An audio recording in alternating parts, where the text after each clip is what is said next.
Pernah kebayang gak sih? Gimana kalau daerah-daerah di Indonesia satu persatu memisahkan diri dan ingin merdeka dari Indonesia? Karena daerah mereka tidak diperhatikan pembangunan dan kesejahteraannya oleh pengambil kebijakan di pusat pemerintahan. Untuk itu, diperlukan sebuah lembaga yang secara khusus bertugas memperhatikan aspirasi dan kebutuhan masyarakat di daerah. Apakah itu? Kita sudah membahas tentang dua lembaga legislatif yang ada di Republik Indonesia, yaitu MPR dan DPR. Nah, masih ada satu lagi nih yang tersisa, yaitu DPD atau Dewan Perwakilan Daerah. DPD adalah lembaga perwakilan daerah yang berkedudukan sebagai lembaga negara dan juga merupakan bagian dari MPR. DPD terdiri atas wakil daerah provinsi yang dipilih secara perseorangan atau independen melalui pemilihan umum dan bukan melalui partai politik. Anggota DPD menjalankan tugas di daerah pemilihannya dan mempunyai kantor di ibu kota provinsi daerah pemilihannya. DPD merupakan lembaga perwakilan yang dibentuk dengan tujuan untuk mengakomodasi kepentingan daerah yang tidak dapat diakomodir oleh DPR. Nah, di pemilu 2024 ada yang heboh nih sahabat Beni, terutama di calon legislatif DPD Jawa Barat, yang mana Bang Komeng atau Haji Alfiansyah Komeng mendapatkan suara lebih dari 2 juta di Dapil Jawa Barat. Di video kali ini, kita cari tahu yuk, sebenarnya Bang Komeng sebagai DPD nanti tugasnya ngapain aja sih? Nah, dibentuknya DPD ialah sebagai sebuah lembaga setara DPR yang khusus untuk menampung aspirasi daerah.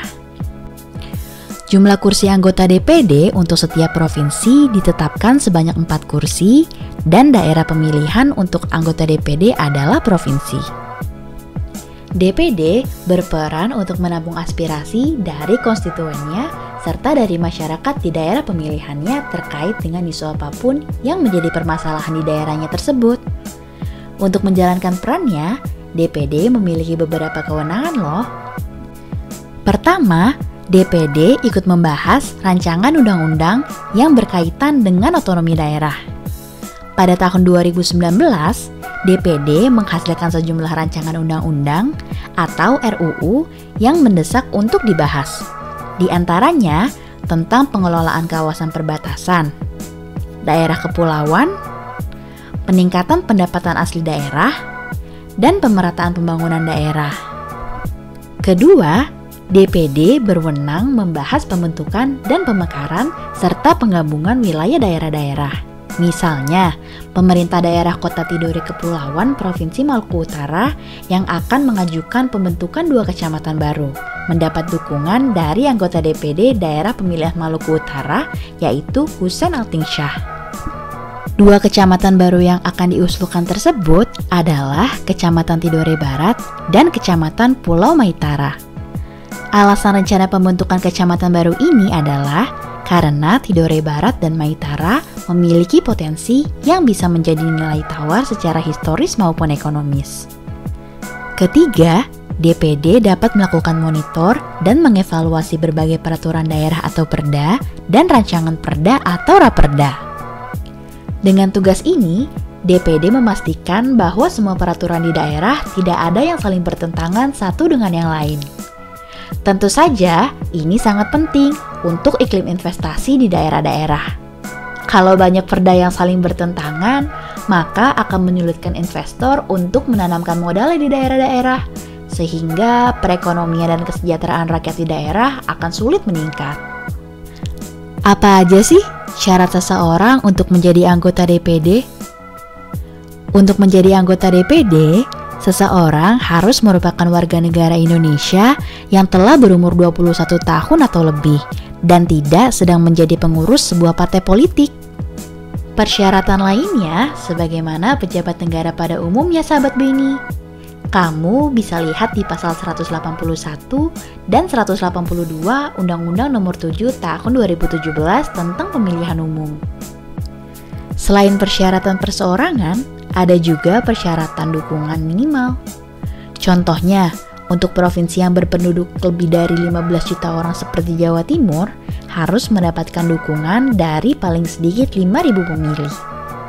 Persyaratan tersebut dibuktikan dengan daftar dukungan yang dibubuhi tanda tangan atau cap jempol jari tangan dan dilengkapi fotokopi kartu tanda penduduk setiap pendukung.